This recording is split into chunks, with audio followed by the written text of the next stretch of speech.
முதலாவதாக ஏற்படுவது சக்கராத் என்பது. மௌத்துக்கு முன்னாடி என்ன ஏற்படுங்க? சக்கராத் என்பது ஏற்படும். இந்த சக்கராத்தை பற்றி பெருமானார் ஸல்லல்லாஹு அலைஹி வஸல்லம் சொல்லுவாங்க, சக்கராத் வேதனை யார் கஷ்டப்படுறாங்களோ அவங்களையும் போய் பாருங்க. ஒரு சக்கராத் சிரமப்பட்டு இருக்காங்க, அவங்களையும் போய் பாருங்க.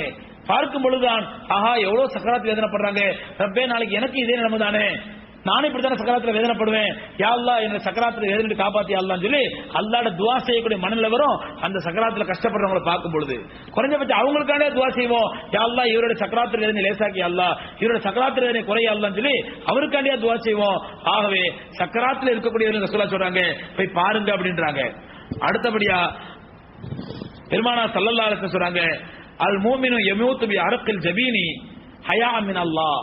ஒரு மூமினை பொறுத்த வரைக்கும் அவர் மௌத்தாகும் போது பாத்தீங்கன்னா சில சமயங்கள்ல சாதாரணமா மையத்தா இருக்கும், உயிர் போன உடனே இந்த நெத்தியெல்லாம் வேத்து போயிருக்கும், நெத்தியெல்லாம் வேத்து போயிருக்கும். நபி ஸல்லல்லாஹு அலைஹி வஸல்லம் சொல்றாங்க அவர் நல்ல மூமின் என்பதற்கு அடையாளம்.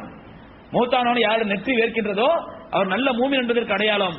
ஏன் நெத்தி வேக்குது ரசூலுல்லாஹ் சொல்றாங்க, ஏன் நெத்தி வேக்குது அப்படின்னு சொன்னா அவருடைய பாவங்கள் எல்லாம் கடைசி நேரத்திலே சக்கராத்து நேரத்திலே அவருடைய பாவங்கள் எல்லாம் மன்னிக்கப்படும் பொழுது அல்லாஹ் பார்த்து வெட்கப்படுறாராம் அவரு. ஆனா இவ்வளவு பாவம் பண்ணியும் ரப்புல் ஆலமீன் மன்னிச்சுட்டானே அப்படின்னு அல்லாஹ் பார்த்து வெட்கப்படுவாராம்.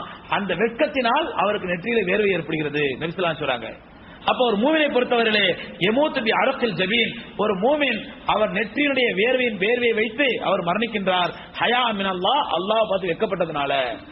அப்ப ஒரு நல்ல மூமினுக்கு அடையாளம் சொன்னா அவர் மரணிக்கும் நேரத்திலே அவருடைய நெற்றி பகுதி வியர்த்திருந்தால் அவர் நல்ல மூமின் என்பதற்கு அடையாளம் நபி ஸல்லல்லாஹு அலைஹி வஸல்லம் சொல்றாங்க.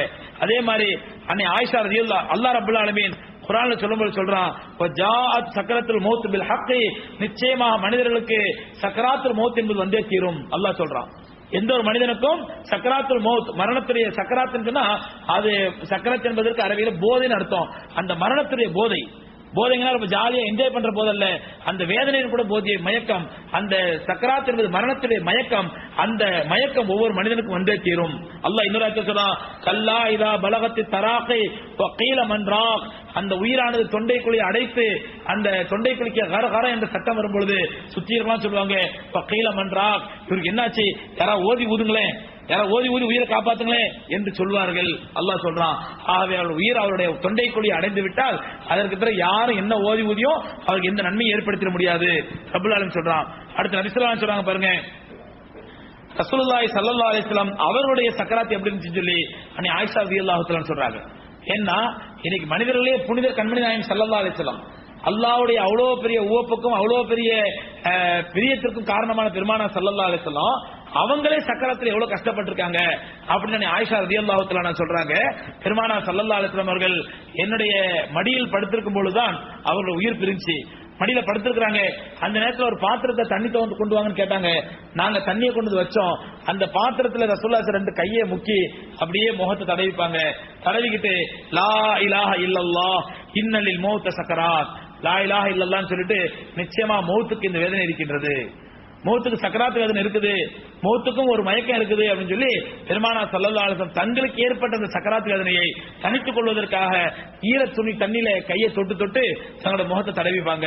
தடவிட்டு அல்லாஹும்ம யா ரஃபீக்கல் ஆலா, என்னுடைய உயர்ந்த தோழனே, என்னுடைய உயர்ந்த தோழனே அப்படின்னு நபி ஸல்லல்லாஹு அலைஹி வஸல்லம் கையேந்தி அல்லாஹ்ட்ட கேட்டுட்டே இருந்தாங்க. அப்படியே அவங்களோட கை தானாக்கில இறங்கிடுச்சு அன்னை ஆயிஷா சொல்றாங்க. சொல்லிட்டு அன்னை ஆயிஷா ரலியல்லாஹு தஆலா பிரபலமா அறிவிக்கக்கூடிய ஹதீஸ் சொல்றாங்க, மா அகபத் அஹதம் பி ஹவுனி மௌத்தின் பஅதல்லதி ராய்த மின் ஷித்தத்தி நபி ஸல்லல்லாஹு அலைஹி வஸல்லம், நான் பெருமானார் ஸல்லல்லாஹு அலைஹி வஸல்லம் அவர்கள் சக்கராத்துல ஏற்பட்ட வேதனையை பார்த்த பிறகு வேற யாருக்குமே ஆசைப்படுறதில்ல, இவருக்கெல்லாம் சக்கராத்து வேதனை இருக்காதுங்க அப்படின்னு நினைச்சே பார்த்தது கிடையாது. அவ்வளவு கஷ்டப்பட்டாங்க பெருமானார் ஸல்லல்லாஹு அலைஹி சக்கராத்துல. அன்னை ஆயிஷா சொல்றாங்க, எந்த ஒரு மனிதனுக்கும் இவருலாம் சக்கராத்துல சான்ஸ், எவ்வளவு பெரிய இபாதத்தாலி, எவ்வளவு பெரிய தங்கமான மனுஷன், இவருலாம் சக்கராத்துல இருக்காதுங்க அப்படின்னு நான் நினைச்சதே கிடையாது. எதுக்கப்புறம் பெருமானார் ஸல்லல்லாஹு அலைஹி சக்கராத்து வேதனை பார்த்ததுக்கு அப்புறம். எப்ப அவ்வளவு பெரிய உன்னதமான நபி ஸல்லல்லாஹு அலைஹி வஸல்லம் அவங்களுக்கே இவ்வளவு சக்கராத்து வேதனையோ சாதாரண மனிதர்களும் எங்க போய் சொல்றது.